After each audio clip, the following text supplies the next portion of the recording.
பொறியியல் படிப்புகளில் என்ன துறைகளில் அதிகப்படியான வேலை வாய்ப்புகள் உள்ளன என்பது குறித்து வேளாளர் பொறியியல் கல்லூரியின் முதல்வர் ஜெயராமன் விளக்கமளித்துள்ளார். அவருடன் நம்முடைய ஈரோடு செய்தியாளர் குணசேகரன் நடத்திய கலந்துரையாடலை காணலாம்.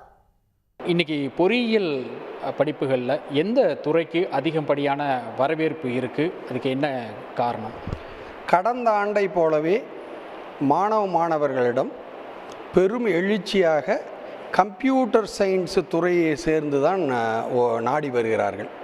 அதில் பார்த்தீங்களா, கம்ப்யூட்டர் சயின்ஸ் இன்ஜினியரிங் கோர்சஸ் அப்படின்னா computer science engineering, information technology, artificial intelligent data science, cyber security, artificial intelligence, machine learning, இது மாதிரியான படிப்புகளுக்கு அதிக மவுஸ் இருக்கிறது காரணம் நமது நாட்டில் அதிகப்படியாக IT and IT enabled services துறையில் நிறைய வேலைவாய்ப்புகளும் ஏற்றுமதியும் இருக்கிறது தான் காரணம்.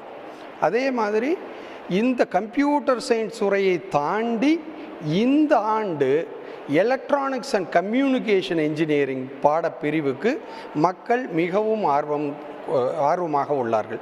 ஏன் அந்த ஸ்டூடெண்ட்ஸ் எல்லாம் ஏன் ஆர்வமாக இருக்கிறாங்கன்னா, நம்ம ஸ்டேட் கவர்மெண்ட் ஆகட்டும், சென்ட்ரல் கவர்மெண்ட் ஆகட்டும், இப்போ செமிகண்டக்டர் இண்டஸ்ட்ரிக்குனே ஒரு மிஷன் போட்டு ஒரு மோர் தேன் 1 lakh crore இன்வெஸ்ட் பண்ணுறதுக்கு நிறைய நம்ம ஏற்பாடு பண்ணிகிட்டு இருக்கிறோம்.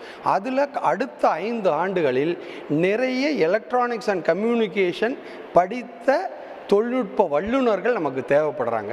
நமது நாட்டிலேயே மொபைல் ஃபோன்ஸ், ஆப்பிள் கம்ப்யூட்டர், இது மாதிரியான சாதனங்களை கண்டிப்பாக பெரிய அளவில் நாம் உற்பத்தி செய்து வெளிநாட்டுக்கு ஏற்றுமதி செய்யலாம். ஸோ அந்த துறையில் அதிக வேலைவாய்ப்பு இருக்கிறதுனால நிறைய பேர் எலக்ட்ரானிக்ஸ் அண்ட் கம்யூனிகேஷன் இன்ஜினியரிங் நோக்கி வர்றாங்க. இந்த மருத்துவத்துறையில், அதாவது ஒரு மெடிக்கல் இண்டஸ்ட்ரின்னு சொல்லுவோம், அதில் அதிகமான